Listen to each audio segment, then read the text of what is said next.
Vous venez d'entendre rendu Dimus aux Philippines, Luis Antonio Tagle. La foule est debout. Une ovation debout pour des prêtres, on voit pas ça souvent. Hein? Vous avez été impressionné par sa conférence? Très. Ouais. Je pense que ça a été, c'est une opinion très personnelle, mais pour les catéchèses du matin, je pense que c'est celle qui a peut-être le plus rejoint l'ensemble des gens présents dans le Colisée Adam.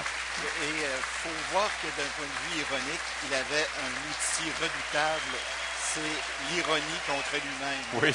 En racontant des histoires sur sa vie d'évêque, ben, je pense que ce n'était pas agressant pour personne, mais en même temps, tout le monde pouvait se reconnaître. En tout cas, moi, j'avoue que ça m'a rappelé des souvenirs.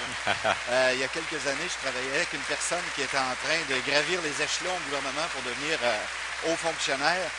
Et cette personne-là, qui était très impliquée en pastoral, avait une façon de me dire souvent, quand je raisonnais un peu trop, elle disait « homme de peu de foi ». Ça, j'avoue que ça me désarçonnait complètement parce que moi, j'essayais de m'accorder à son langage. Et elle me disait « ben non, toi, ton langage doit être un peu différent parce que tu nous amènes d'autres choses ». Alors, c'est un peu ça qu'il a fait, lui, en nous racontant son histoire au marché de sa ville épiscopale. Oui, puis vous me disiez que ça va être un homme à surveiller. Il a à peine 50 ans.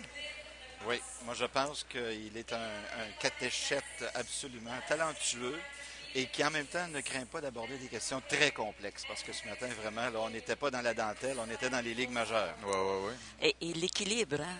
Il est capable d'aller dans les plus grandes profondeurs du mystère, de ce qu'est l'Eucharistie, de ce qu'est le sacrifice du Christ, puis en même temps de brancher ça sur ce qu'est notre vie de chrétienne à la suite du Christ et de l'adoration véritable qui doit aboutir dans l'ouverture aux personnes qui souffrent, ces personnes avec lesquelles le Christ s'est fait solidaire. C'est très, très fort comme message. Oui. Denis, vous avez retenu quoi? Oui, d'abord, l'aspect très concret de sa conférence. Donc, comme disait Sœur Gilberte, des choses très vraies au niveau de la foi, très profondes, mais aussi très, très incarnées. Et avec beaucoup d'humour, d'ironie, disait Alain, avec beaucoup de jovialité dans le visage, dans les gestes. Je pense une conférence coup de poing, puis dans toutes les directions, et d'abord à chacun de nous. Oui, bien, coup de poing, justement. Je n'irai pas jusqu'à dire que ça a été un coup de poing dans la face des ecclésiastiques, mais il a quand même appuyé sur un point fort en disant attention, il ne faut pas se prendre pour Dieu, nous, là. Mais je pense qu'il nous a ramenés à notre vérité. Si on est au service du Christ et de l'Évangile, on doit être les premiers à se laisser convertir. Et j'ai beaucoup aimé convertir pour délaisser les idoles, hein? Oui. L'idolâtrie, les faux dieux et les faux dieux qui se ramènent au moi qui se recherche, qui recherche le pouvoir, qui recherche la popularité, qui recherche la puissance. Et ça nous guette tous, hein? Que nous soyons ecclésiastiques, qui que ce soit, on est tous menacés par ce faux Dieu-là. Moi, j'ai trouvé ça absolument, oui, un coup de poing, puis je pense que je me sens la première à l'avoir reçu personnellement. Ah oui? Ah oui, parce que bon, j'ai un rôle à jouer dans une communauté, c'est très, très humble, mais c'est toujours dangereux de se prendre au sérieux puis oublier le pourquoi de notre service. C'est un service des personnes et de la mission. Et je pense que dans le contexte où le Congrès eucharistique a eu de la difficulté à faire obtenir des visas à certaines personnes du tiers-monde, je pense que sa phrase contre l'idole de la sécurité nationale prenait tout d'un coup un retentissement inattendu. D'ailleurs, les gens ont vraiment réagi très fort. C'était une des premières, je pense, des premiers grands moments de réaction de l'auditoire parce que à partir du début, c'était assez anodin comme ton. C'était vraiment de la très bonne théologie, mais très forte et assez difficile à décoder, je dirais. En tout cas, moi, je suis visuel et heureusement que j'avais son texte pour le suivre, pour l'apprécier pleinement. Et à partir de ce moment-là, on a senti qu'on entrait vraiment dans l'éclatement vers le concret de l'essentiel de la foi. Et je pense que c'est ça qui est très intéressant dans son approche.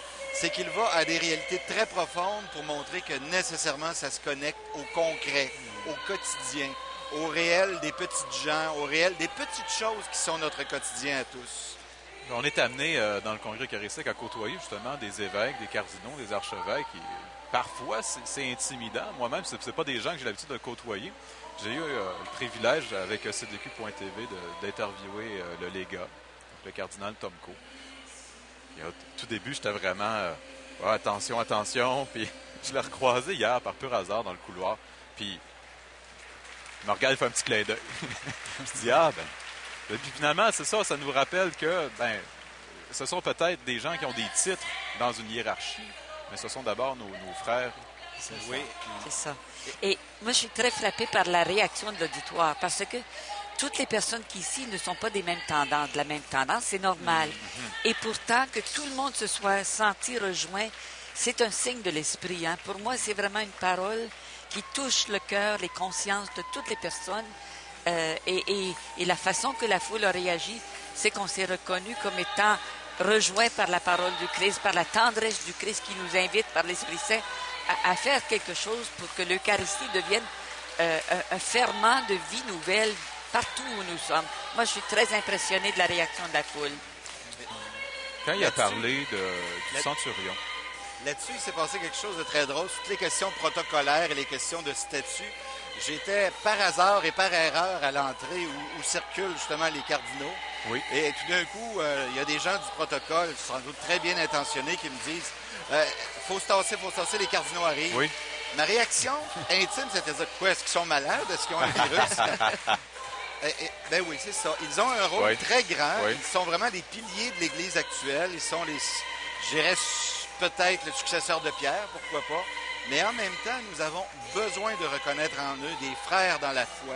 Nous avons besoin d'être nourris par leur propre expérience. Et peut-être c'est ça qui fait que ce que nous avons entendu ce matin est tellement réconfortant.